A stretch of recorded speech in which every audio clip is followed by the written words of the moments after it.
നമ്മൾ സ്വിഗ്ഗിൻ്റെ വീഡിയോസ് ഇടുന്ന സമയത്തും ഞാൻ പുറത്ത് പോയി സ്വിഗ്ഗി പണിയെടുക്കുന്ന സമയത്തും ഏറ്റവും കൂടുതൽ ആൾക്കാർ ചോദിച്ചുകൊണ്ടിരുന്ന ഒരു ക്വസ്റ്റ്യനാണ് സ്വിഗ്ഗി ആണോ സൊമാറ്റോ ആണോ ഏറ്റവും ബെറ്റർ എന്നുള്ള കാര്യം. നമ്മൾ കഴിഞ്ഞൊരു വീഡിയോ സൊമാറ്റോയുടെ പേ ഔട്ടിൻ്റെ ഡീറ്റെയിൽ ആയിട്ടൊരു എക്സ്പ്ലനേഷൻ വീഡിയോ ചെയ്തിട്ടുണ്ടായിരുന്നു. അതിനകത്ത് വന്ന കമൻറ്റ് ഈ ഒരു പേ ഔട്ട് സ്ട്രക്ചർ ഫേക്ക് ആണെന്നുള്ളതാണ്.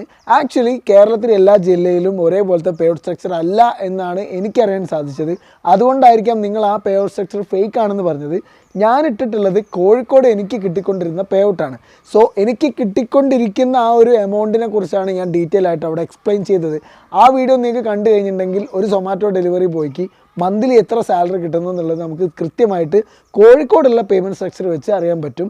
അതുപോലെ തന്നെ അതിന് മുന്നേ നമ്മൾ സ്വിഗ്ഗിയുടെ ഒരു പേയ്മെൻറ്റ് സ്ട്രക്ചറും വീഡിയോ ചെയ്തിട്ടുണ്ടായിരുന്നു. അതിലും ഇതേപോലെ തന്നെ കോഴിക്കോട് ലഭിക്കുന്ന പേ ഔട്ടിനെ കുറിച്ചാണ് ഞാൻ വീഡിയോ ഇട്ടിട്ടുള്ളത്. അപ്പോൾ അതിൽ ചെന്നാലും ഒരു മാസം എത്ര രൂപ ഒരു സ്വിഗ്ഗി ഡെലിവറി ബോയ്ക്ക് കിട്ടുന്നുണ്ടെന്നുള്ള കാര്യം അവിടെ നിന്നും മനസ്സിലാക്കാൻ പറ്റും. അപ്പോൾ രണ്ടിൻ്റെ പേ ഔട്ട് സെക്ഷനെ കുറിച്ച് ഞാൻ ഓൾറെഡി വീഡിയോ ഇട്ടത് കൊണ്ട് ഈ വീഡിയോനകത്ത് പേ ഔട്ടിനെ കുറിച്ച് ഞാൻ പറയുന്നേ ഇല്ല. അല്ലാത്ത കുറച്ച് കാര്യങ്ങൾ സ്വിഗ്ഗിയുടെയും സൊമാറ്റോയുടെയും ഒരു ഡിഫറൻസ് ആണ് നമ്മൾ ഇന്ന് നോക്കാൻ പോകുന്നത്. എന്നിട്ട് നിങ്ങൾക്ക് തീരുമാനിക്കാം ഏതാണ് ബെറ്റർ എന്നുള്ളത്. എൻ്റെ ഒരു കൺക്ലൂഷനും കൂടെ ഞാൻ ഇതിനകത്ത് പറയുന്നുണ്ട്. ആദ്യം തന്നെ നമുക്ക് സൊമാറ്റോയുടെ കാര്യത്തിലേക്ക് വരാം. സൊമാറ്റോ നിങ്ങൾക്കറിയാം പണ്ട് മുതലേ ജിഗ് സിസ്റ്റത്തിൽ വർക്ക് ചെയ്തുകൊണ്ടിരിക്കുന്ന ഒരു ആപ്പാണ്, അല്ലെങ്കിൽ ഒരു പണിയാണ് സൊമാറ്റോ എന്ന് പറയുന്നത്. ഈയിടെയായിട്ട് സ്വിഗ്ഗിയും ജിഗ് സിസ്റ്റത്തിൽ തന്നെയാണ് വർക്ക് ചെയ്യുന്നത്. ജിഗ് സിസ്റ്റത്തിലേക്ക് സ്വിഗ്ഗി മാറുകയാണ് ചെയ്തിട്ടുള്ളത്. അപ്പോൾ സൊമാറ്റോയിൽ നമുക്ക് ഇന്നിപ്പോൾ വർക്ക് ചെയ്യണമെന്നുണ്ടെങ്കിൽ നേരെ ചാടി കയറി ഒറ്റയടിക്ക് അങ്ങോട്ട് പണിക്ക് പോകാൻ പറ്റില്ല. നമുക്ക് നേരത്തെ ജിഗ് ബുക്ക് ചെയ്യേണ്ടതായിട്ടുണ്ട്. അതിൽ തന്നെ സൊമാറ്റോയിൽ 3 ക്ലബ് സിസ്റ്റങ്ങളുണ്ട്. അതായത് ബ്രോൺസ്, ബ്ലൂ, സിൽവർ, ഡയമണ്ട് എന്ന് പറഞ്ഞിട്ട് 4 ക്ലബ് സിസ്റ്റങ്ങളുണ്ട്. അപ്പോൾ ഈ ഡയമണ്ടിൽ നിൽക്കുന്ന ആൾക്കാരെന്ന് പറയുന്നത് എപ്പോഴും സൊമാറ്റോനെ മാത്രം ഡിപ്പെൻഡ് ചെയ്ത് പണിക്ക് പോകുന്ന ആൾക്കാരായിരിക്കും. അപ്പോൾ ഇവർക്കാണ് ഏറ്റവും കൂടുതൽ ജിഗ് അഡ്വാൻസ് ആയിട്ട് ഒരു 4 ദിവസം മുന്നേ ഒക്കെ ബുക്ക് ചെയ്യാനുള്ള പ്രയോറിറ്റി കൂടുതൽ ഉണ്ടാവുന്നത്. ഡയമണ്ട് ക്ലബ്ബ് കഴിഞ്ഞിട്ടുണ്ടെങ്കിൽ അതിൻ്റെ താഴെയായിട്ട് ഈ ഗോൾഡ് ക്ലബ്ബ് ഉണ്ടാവും, അതിൻ്റെ താഴെയായിട്ട് സിൽവർ ഉണ്ടാവും, പിന്നെ ബ്രോൺസ്, ബ്ലൂ, ഇങ്ങനെയാണ് സിസ്റ്റം വരുന്നത്. അപ്പോൾ ഈ ഡയമണ്ടും ഗോൾഡും സിൽവറും ഒക്കെ ബുക്ക് ചെയ്തതിന് ശേഷം മാത്രമേ ഉണ്ടാവുള്ളൂ ഈ പാർട്ട് ടൈം ആയിട്ട് വർക്ക് ചെയ്യുന്ന ആൾക്കാർക്ക് ബുക്ക് ചെയ്യാനായിട്ട് കിട്ടുള്ളൂ. അപ്പോൾ സത്യം പറഞ്ഞിട്ടുണ്ടെങ്കിൽ ഇവരൊക്കെ ബുക്ക് ചെയ്ത് കഴിയുമ്പോഴത്തേക്കും നമുക്കൊരു ദിവസം പെട്ടെന്ന് അന്ന് ഞാൻ സൊമാറ്റോയിൽ പോകാമെന്ന് പറഞ്ഞ് വർക്ക് ചെയ്യുകയാണെങ്കിൽ നടക്കില്ല. ആക്ച്വലി പറയുകയാണെങ്കിൽ ജിഗ് കിട്ടാനായിട്ട് ഭയങ്കര ബുദ്ധിമുട്ടാണ്. ഈ കാര്യങ്ങളൊക്കെ ഓൾറെഡി സൊമാറ്റോ ഡെലിവറി ബോയ്സിന് അറിയാം. പക്ഷേ പുതുതായിട്ട് ഒരാൾ സൊമാറ്റോയിൽ ഇറങ്ങുന്നതിന് വേണ്ടിയിട്ടോ അല്ലെങ്കിൽ ഈ കാര്യങ്ങളൊന്നും അറിയാത്ത ആൾക്കാർക്ക് വേണ്ടിയാണ് പറയുന്നത്. രണ്ടാമത്തെ കാര്യം എന്ന് പറയുന്നത് സൊമാറ്റോയിൽ ഡെയിലി ഇൻസെൻറ്റീവ് ഉണ്ട്. എല്ലാവർക്കും അറിയുന്ന പോലെ തന്നെ ഡെയിലി ഇൻസെൻറ്റീവ് മാത്രമേ ഉള്ളൂ. വീക്കിലി ഇൻസെൻറ്റീവ് വേറൊരു ടൈപ്പാണ് ഉണ്ടാകുന്നത്. അത് കമ്പൽസറി ആയിട്ട് നമുക്ക് കിട്ടുന്ന ഒരു വീക്കിലി ഇൻസെൻറ്റീവ് അല്ല. അതിനെ പറ്റിയിട്ട് ഞാൻ പഴയ വീഡിയോൻ്റെ അകത്ത് പറഞ്ഞിട്ടുണ്ട്. അപ്പോൾ സൊമാറ്റോയിലെ ഡെയിലി ഇൻസെൻറ്റീവ് നമുക്ക് കിട്ടണമെങ്കിൽ ഇത്ര ടൈമിനുള്ളിൽ നമുക്ക് വർക്ക് ചെയ്ത് ആ ഒരു ക്രൈറ്റീരിയ നമ്മൾ കംപ്ലീറ്റ് ചെയ്താൽ മാത്രമേ ഉള്ളൂ സൊമാറ്റോയിൽ ഡെയിലി ഇൻസെൻറ്റീവ് കിട്ടുള്ളൂ. അതായത് രാവിലെ 8 മണി മുതൽ രാത്രി 11 മണി വരെൻ്റെ ഉള്ളിൽ അവർ പറയുന്ന ക്രൈറ്റീരിയ നമ്മൾ മീറ്റ് ചെയ്താൽ മാത്രമേ ഉണ്ടാവുള്ളൂ നമുക്ക് ഡെയിലി ഇൻസെൻറ്റീവ് കിട്ടത്തുള്ളൂ. യഥാർത്ഥത്തിൽ പറഞ്ഞാൽ രാവിലെ 8 മണിക്ക് മുന്നേ നമ്മൾ ഓർഡർ എടുക്കുന്നതും രാത്രി 11 മണിക്ക് ശേഷം കഴിഞ്ഞ് ഓർഡർ എടുക്കുന്നതും നമ്മുടെ ഇൻസെൻറ്റീവ് സ്ലാബിലേക്ക് കാൽക്കുലേറ്റ് ചെയ്യപ്പെടുന്നതല്ല.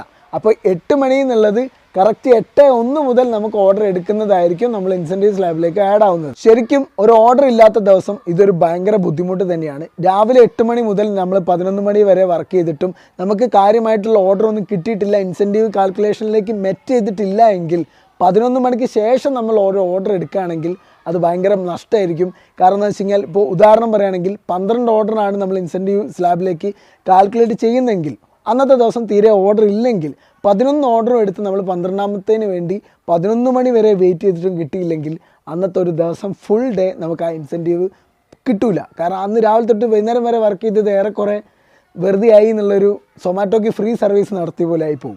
ഓർഡർ ഉള്ള ദിവസങ്ങളിൽ നമുക്ക് വൈകുന്നേരം 8 മണി രാത്രി 8 മണി ആകുമ്പോഴത്തേക്കും ഇൻസെൻറ്റീവ് സ്ലാബൊക്കെ കംപ്ലീറ്റ് ചെയ്യുന്ന ദിവസങ്ങളും ഉണ്ട്. പക്ഷേ ഇത് രണ്ടായാലും നമുക്ക് നേരത്തെ പ്രിഡിക്റ്റ് ചെയ്യാൻ പറ്റില്ല. അടുത്തതായിട്ട് എക്സ്ട്രാ സർജ് ബോണസ്. ഈ വിശേഷ ദിവസങ്ങളിലും സൺഡേ സാറ്റർഡേ ഒക്കെ ആയിട്ട് സൊമാറ്റോ അഡീഷണൽ ആയിട്ട് ഒരു 10-20 രൂപ ഒരു ഓർഡറിന് കൂടെ നമുക്ക് വെറുതെ തരും. ഈ വെറുതെ തരുന്നത് നമുക്ക് ഡെയിലി ഇൻസെൻറ്റീവ് ക്രൈറ്റീരിയയിലേക്ക് മെറ്റ് ചെയ്താൽ നമ്മൾ ഇൻസെൻറ്റീവ് കിട്ടുന്ന സാഹചര്യത്തിലേക്ക് വന്നു കഴിഞ്ഞിട്ടുണ്ടെങ്കിൽ അപ്പോൾ നമ്മൾ ഏണിങ്സ് ഉണ്ടാക്കിയ ഈ അഡീഷണൽ ബോണസ് അവർ മൊത്തം അങ്ങോട്ട് എടുത്തു കളയും. യഥാർത്ഥത്തിൽ പറയുകയാണെങ്കിൽ നമ്മൾ ഡെയിലി ഇൻസെൻറ്റീവ് ഏൺ ചെയ്യുകയാണെങ്കിൽ എക്സ്ട്രാ സർജ് ബോണസ് നമുക്ക് കിട്ടിയതൊക്കെ അവരങ്ങ് എടുത്തുകൊണ്ടുപോകും. ഈ എക്സ്ട്രാ സർജ് ബോണസ് ആക്ച്വലി പറയുകയാണെങ്കിൽ രാത്രി പാർട്ട് ടൈം ആയിട്ട് ഓടുന്നവരും വെറുതെ ഓടുന്നവർക്കും വേണ്ടിയുള്ള ഒരു കാര്യം മാത്രമായിട്ടാണ് സൊമാറ്റോ കണക്കാക്കുന്നത്. അടുത്തതായിട്ട് ഓർഡർ കിട്ടുന്നത്. സൊമാറ്റോയിൽ ഓർഡർ കിട്ടാനായിട്ട് ഇവിടുത്തെ കോഴിക്കോടത്തെ കാര്യമാണ് പറയുന്നത്. വലിയ ഏരിയ ആണ്, വലിയ സോണാണ്, ഒരുപാട് നല്ല നല്ല റെസ്റ്റോറൻറ്റുകളുണ്ട്, നല്ല നല്ല ഓർഡേഴ്സ് ഉണ്ട്, എപ്പോഴും ഓർഡർ കിട്ടാറുണ്ട്. പക്ഷേ ഓർഡർ കിട്ടണം എന്നുണ്ടെങ്കിൽ റെസ്റ്റോറൻറ്റിൻ്റെ അടുപ്പ് കയറിയിരിക്കണം, അതല്ലെങ്കിൽ റെസ്റ്റോറൻറ്റിൻ്റെ ഏകദേശം പടി വരെ എത്തിയാൽ മാത്രമേ ഉണ്ടാവുള്ളൂ ആ ഒരു ഏരിയയിൽ നിന്നോ അല്ലെങ്കിൽ ആ റെസ്റ്റോറൻറ്റിൽ നിന്നോ നമുക്ക് ഓർഡർ കിട്ടണമെങ്കിൽ. അതല്ലാതെ സോണിൻ്റെ എല്ലാ മുക്കും മൂലയിലും പോയിരുന്നുണ്ടെങ്കിൽ ഓർഡർ കിട്ടൂല. അപ്പോൾ ഇത്രയും കാര്യങ്ങളാണ് സൊമാറ്റോയിൽ എനിക്ക് കിട്ടിയിട്ടുള്ള കോഴിക്കോടത്തെ ഒരു എക്സ്പീരിയൻസ് എന്ന് പറയുകയാണെങ്കിൽ. ഇനി നമുക്ക് സ്വിഗ്ഗിയുടെ കാര്യം നോക്കാം. സ്വിഗ്ഗിയുടെ കാര്യത്തിൽ വെച്ച് നോക്കുമ്പോൾ ഷിഫ്റ്റ് ടൈം ഉണ്ട് നമുക്ക് വർക്ക് ചെയ്യാനായിട്ട്. സൊമാറ്റോയിൽ അതില്ലായിരുന്നു. അതായത് ഇപ്പോൾ പാർട്ട് ടൈമേഴ്സിനാണെങ്കിൽ വൈകുന്നേരം 6 to 11, അതുപോലെ തന്നെ ഫുൾ ടൈമേഴ്സിനാണെങ്കിൽ രാവിലെ 7 to രാത്രി 7, അങ്ങനെയുള്ള ഒരു ടൈമിംഗ് ഉണ്ടായിരിക്കും നമുക്ക് സ്വിഗ്ഗിയെ സംബന്ധിച്ചിടത്ത് നോക്കുമ്പോൾ. പക്ഷേ സൊമാറ്റോനെ മാതിരി ജിഗ് ഇതുവരെ എനിക്ക് സ്വിഗ്ഗിയിൽ കിട്ടാതിരുന്നിട്ടില്ല. എനിക്കിപ്പോൾ ഇന്നിപ്പോൾ എൻ്റെ ഷിഫ്റ്റ് ടൈം വൈകുന്നേരം 6 to 11 ആണെന്നുണ്ടെങ്കിൽ എനിക്കിപ്പോൾ ഇന്ന് പണിക്ക് പോകണമെന്നുണ്ടെങ്കിൽ ജിഗ് നോക്കുകയാണെങ്കിൽ ഉറപ്പായിട്ടും അവിടെ ജിഗ് ഓപ്പൺ ആയിട്ടാണ് എനിക്ക് കാണാൻ സാധിക്കാറ്. എനിക്ക് അങ്ങനെ ജിഗ് കിട്ടാതിരുന്നിട്ട് ഇന്നേ വരെ ഉണ്ടായിട്ടില്ല. രണ്ടാമത്തെ കാര്യം ഇൻസെൻറ്റീവ്. നമുക്കറിയാലോ ഡെയിലി ഇൻസെൻറ്റീവ് ആണ് സ്വിഗ്ഗിയിൽ ഇപ്പോൾ ഉള്ളത്.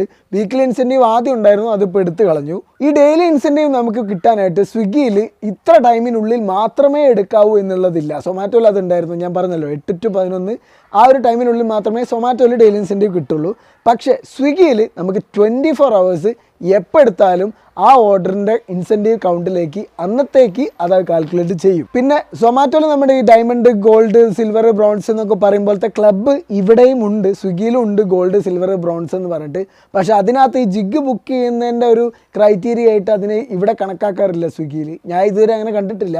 എനിക്ക് തോന്നുന്നു കുറച്ചും കൂടെ ഗോൾഡ് ക്ലബ്ബുകാർക്ക് ഓർഡർ കൂടുതൽ കിട്ടുന്നല്ലാതെ ജിഗ് എപ്പോൾ വേണമെങ്കിലും നമുക്ക് ബുക്ക് ചെയ്യാനായിട്ട് പറ്റും. ഇനി സർജിൻ്റെ കാര്യം, ഇതേപോലെ തന്നെ സ്വിഗ്ഗിയിൽ എക്സ്ട്രാ സർജ് കിട്ടാറുണ്ട് സ്പെഷ്യൽ ഡേയ്സിൽ, അതുപോലെ തന്നെ സൺഡേ, സാറ്റർഡേ. ഇനി അല്ലാത്ത ദിവസങ്ങളിലും ചില സമയത്ത് സ്വിഗ്ഗി സർജ് ഇടാറുണ്ട്. നമുക്ക് ഡെയിലി ഇൻസെൻറ്റീവ് കിട്ടുകയാണെന്നുണ്ടെങ്കിൽ ഈ സർജ് ബോണസ് എന്തായാലും അവർ തരും, അതിൻ്റെ പുറമെ ഡെയിലി ഇൻസെൻറ്റീവ് തരും. പക്ഷേ സൊമാറ്റോയിൽ നമുക്ക് ഡെയിലി ഇൻസെൻറ്റീവ് അടിക്കുകയാണെങ്കിൽ സർജ് ബോണസ് അവർ എടുത്തു കളയും. ആ പരിപാടി സ്വിഗ്ഗിയിലില്ല. രണ്ടും കിട്ടും, സർജും കിട്ടും, ഡെയിലി ഇൻസെൻറ്റീവും കിട്ടും. പിന്നെ ഓർഡർ കിട്ടുന്ന കാര്യം, എൻ്റെ ഒരു അറിവ് വെച്ചിട്ട് സ്വിഗ്ഗിയിലാണ് നമ്മൾ സോണിൻ്റെ ഏത് മുക്കും മൂലയും പോയിരുന്നുണ്ടെങ്കിൽ ഓർഡർ അടിയുന്നത് സ്വിഗ്ഗിയിലാണ്. പക്ഷേ സൊമാറ്റോയിൽ അങ്ങനത്തെ ഒരു പരിപാടി ഇല്ല. ഞാൻ പറഞ്ഞല്ലോ, ഒന്നുകിൽ അടുപ്പ് കയറിയിരിക്കേണ്ടി വരും, അല്ലെങ്കിൽ പടി കയറിയിരിക്കേണ്ടി വരും. ഈ രണ്ട് കാര്യങ്ങൾ ചെയ്യാതെ തന്നെ സ്വിഗ്ഗിയിൽ ഓർഡർ ഉണ്ടെങ്കിൽ സോണിൻ്റെ ഏത് മുക്കും മൂലയും പോയിരുന്നുണ്ടെങ്കിൽ നമുക്ക് ഓർഡർ ഇവിടെ കോഴിക്കോട് അടിക്കാറുണ്ട്, ബി സോണിൽ അടിക്കാറുണ്ട്. എൻ്റെ ഒരു എക്സ്പീരിയൻസ് ആണ്. ഇപ്പോൾ ഞാൻ കുറേ എല്ലാം വർക്ക് ചെയ്യുന്നത്, അപ്പോൾ എനിക്ക് സോണിൻ്റെ ഏത് മുക്കും മൂലയും പോയിരുന്നാലും ഏകദേശം എല്ലായിടത്തുനിന്നും ഓർഡർ അടിക്കാറുണ്ട്. പക്ഷേ സൊമാറ്റോയിൽ എനിക്ക് ഇതുവരെ അങ്ങനെ കിട്ടിയിട്ടില്ല. അതായത് ചുരുക്കി പറഞ്ഞിട്ടുണ്ടെങ്കിൽ സ്വിഗ്ഗിയിൽ ഓർഡറിന് വേണ്ടിയിട്ട് അങ്ങനെ തെണ്ടേണ്ട ആവശ്യം വരും എന്ന് എനിക്ക് തോന്നുന്നില്ല. ഓർഡർ ഉണ്ടെങ്കിൽ, ഓർഡർ ഇല്ലാത്ത ദിവസങ്ങൾ ഉണ്ടാവാറുണ്ട്, അന്ന് ഏത് മുക്കുമൂലയിലും പോയിരുന്നാലും ഓർഡർ കിട്ടില്ല. പിന്നെ ഇതിൽ അഡീഷണൽ ആയിട്ട് വരുന്നത് സ്വിഗ്ഗിയുടെ നമ്മുടെ ബേസ് പേ എന്ന് പറയുന്നത് കിലോമീറ്ററിന് 5 രൂപയാണ്. സൊമാറ്റോയുടെ ബേസ് പേ എന്ന് പറയുന്നത് 7 രൂപയാണ്. ഇവിടെ കോഴിക്കോട് പലയിടത്തും 10 രൂപയൊക്കെ കിട്ടുന്നുണ്ടെന്ന് കമൻറ്റ് ഇട്ടായിരുന്നു. എനിക്കറിയില്ല ഗൈസ്, കോഴിക്കോട് 7 രൂപയാണ് കിട്ടുന്നത്, സ്വിഗ്ഗിക്ക് 5 രൂപയാണ് കിട്ടുന്നത്. ഇനി എൻ്റെ ഒരു കൺക്ലൂഷനിലേക്ക് വരികയാണെന്നുണ്ടെങ്കിൽ ഏതാണ് ബെറ്റർ എന്ന് എന്നോട് ചോദിക്കുകയാണെങ്കിൽ രണ്ടിനും നിങ്ങൾക്കറിയാലോ, ഇപ്പോൾ അതിൻ്റെതായിട്ടുള്ള പോസിറ്റീവ് ഉണ്ട്, അതിൻ്റെതായിട്ടുള്ള നെഗറ്റീവ് ഉണ്ട്. രണ്ടിനും പോസിറ്റീവും നെഗറ്റീവും ഉണ്ട്. എൻ്റെ ഒരു കൺക്ലൂഷൻ ചോദിക്കുകയാണെന്നുണ്ടെങ്കിൽ ഞാൻ പ്രിഫർ ചെയ്യുന്നത് സ്വിഗ്ഗി ആയിരിക്കും ബെറ്റർ എന്നാണ് എനിക്ക് തോന്നുന്നത്. കാരണം നമുക്ക് ഈ ഓർഡർ ഇൻസെൻറ്റീവ് കിട്ടാനായിട്ട് സൊമാറ്റോയിൽ ടൈമിംഗ് ഉണ്ട്, 8 to 11 ടൈമിംഗ് ഉണ്ട്. ഇതിൻ്റെ ഉള്ളിൽ നമ്മൾ ഇൻസെൻറ്റീവ് ക്രൈറ്റീരിയ മെറ്റ് ചെയ്യണം. ഓർഡർ ഇല്ലാത്തൊരു ദിവസം ഇത് എനിക്ക് കുറച്ച് ബുദ്ധിമുട്ടാവാറുണ്ട് ആക്ച്വലി പറയുകയാണെന്നുണ്ടെങ്കിൽ. ഇപ്പോൾ മാക്സിമം നമ്മൾ ഓർഡർ എടുക്കാനായിട്ട് നോക്കുക, ഏറ്റവും ലാസ്റ്റ് ഇൻസെൻറ്റീവ് ആയിട്ടുള്ള സ്ലാബ് ആയിരിക്കും നമ്മൾ മെറ്റ് ചെയ്യാനായിട്ട് നോക്കുക. ഓർഡർ ഇല്ലാത്തൊരു ദിവസം അതിലേക്ക് എത്തിക്കുക എന്ന് ഈ ഒരു ടൈം ഗ്യാപ്പിനുള്ളിൽ എത്തിക്കുക എന്ന് പറയുന്നത് ചിലപ്പോൾ ബുദ്ധിമുട്ടുള്ള കാര്യമാണ്. പക്ഷേ സ്വിഗ്ഗിക്ക് അങ്ങനത്തെ ഒരു ടൈമിംഗ് ഇല്ലാത്തത് കൊണ്ട് 24 hours എപ്പോൾ വേണമെങ്കിലും ആ ഓർഡർ കംപ്ലീറ്റ് ചെയ്താൽ മതി, നമുക്ക് ഇൻസെൻറ്റീവ് സ്ലാബിലേക്ക് മെറ്റ് ചെയ്യാനായിട്ട് പറ്റും. രണ്ടാമത്തത് സർജ് ബോണസ്. ഇവിടെ സൊമാറ്റോയിൽ നമുക്ക് ഡെയിലി ഇൻസെൻറ്റീവ് മെറ്റ് ചെയ്യുകയാണെന്നുണ്ടെങ്കിൽ സർജ് ബോണസ് അവരങ്ങ് എടുത്തുകൊണ്ടുപോകും. നേരെ മറിച്ച് സ്വിഗ്ഗിയിൽ നമുക്കിത് രണ്ടും കിട്ടും, ഡെയിലി ഇൻസെൻറ്റീവും കിട്ടും, എക്സ്ട്രാ സർജ് ബോണസും കിട്ടും. പിന്നെ ആകെക്കൂടെ സൊമാറ്റോനെ കുറിച്ച് ഒരു പ്ലസ് പോയിന്റ് പറയുകയാണെന്നുണ്ടെങ്കിൽ വലിയ ഓർഡർ കിട്ടും. അതായത് സ്വിഗ്ഗിയിൽ നമുക്ക് 20 രൂപ 25 രൂപ ഓർഡർ മാത്രമേ കിട്ടിയിട്ടുണ്ടാവുള്ളൂ, ഏറ്റവും കൂടുതൽ അതായിരിക്കും കിട്ടുന്നത്. പക്ഷേ സൊമാറ്റോയിൽ നമുക്ക് വലിയ ഓർഡർ കിട്ടും, പക്ഷേ ഓർഡറിൻ്റെ എണ്ണം കുറവായിരിക്കും. പിന്നെ സൊമാറ്റോൻ്റെ ഒരു പോസിറ്റീവ് പറയുകയാണെങ്കിൽ കിലോമീറ്ററിന് 7 രൂപയുണ്ട്, സ്വിഗ്ഗിക്ക് 5 രൂപയേ ഉള്ളൂ. പക്ഷേ സ്വിഗ്ഗിക്ക് സർജ് ബോണസ് ഇടുന്ന സമയത്ത് ഈ സൊമാറ്റോ കിട്ടുന്ന 7 രൂപയേക്കാളും കൂടുതലുണ്ടെന്നാണ് എനിക്ക് തോന്നുന്നത്. അതായത് ഇപ്പോൾ സ്വിഗ്ഗിക്ക് ഒരു 20 രൂപ അഡീഷണൽ ഒരു സർജ് ബോണസ് ഉണ്ടെങ്കിൽ 20 രൂപ ഓർഡറും കൂടെ ഉണ്ടെങ്കിൽ ഒരു ബേസ് പേ എന്ന് പറയുന്നത് ഒരു ഓർഡറിന് 40 രൂപയും. അതായത് സ്വിഗ്ഗിയുടെ ഒരു കിലോമീറ്ററിന് പേ കിട്ടുന്നത് 5 രൂപയാണ്. അപ്പോൾ 4 കിലോമീറ്ററിൽ നമുക്ക് 20 രൂപയായിരിക്കും കിട്ടുന്നത്. ഓക്കെ, ഈ 20 രൂപയിൽ നമുക്ക് ഒരു 20 രൂപ സർജ് ബോണസും കൂടെ ഉണ്ടെങ്കിൽ 40 രൂപയായില്ലേ. ഈ 40 രൂപ എന്ന് പറയുന്നത് 4 കിലോമീറ്ററിനാണ്. അപ്പോൾ 1 കിലോമീറ്ററിന് 10 രൂപ വെച്ച്. പക്ഷേ സർജ് എല്ലാ ദിവസവും ഇല്ല. സർജ് കിട്ടുന്ന ദിവസങ്ങളിൽ മാത്രമേ ഈ കാൽക്കുലേഷൻ വർക്ക് ആവത്തുള്ളൂ. അപ്പം നോക്കുകയാണെന്നുണ്ടെങ്കിൽ മേ ബി സൊമാറ്റോ ആയിരിക്കും ബെറ്റർ. സർജ് ഉണ്ട് എന്നാൽ നല്ല ഓർഡർ ഉണ്ടെന്നുണ്ടെങ്കിൽ സ്വിഗ്ഗിയാണ് നല്ലത്.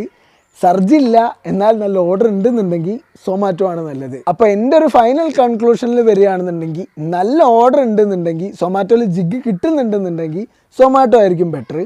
സ്വിഗ്ഗി അപേക്ഷിച്ച് നോക്കുമ്പോൾ നല്ല ഓർഡറും ഉണ്ട് സർജ് ബോണസും ഉണ്ടെന്നുണ്ടെങ്കിൽ സ്വിഗ്ഗി ആയിരിക്കും കുറച്ചുകൂടെ ബെറ്റർ.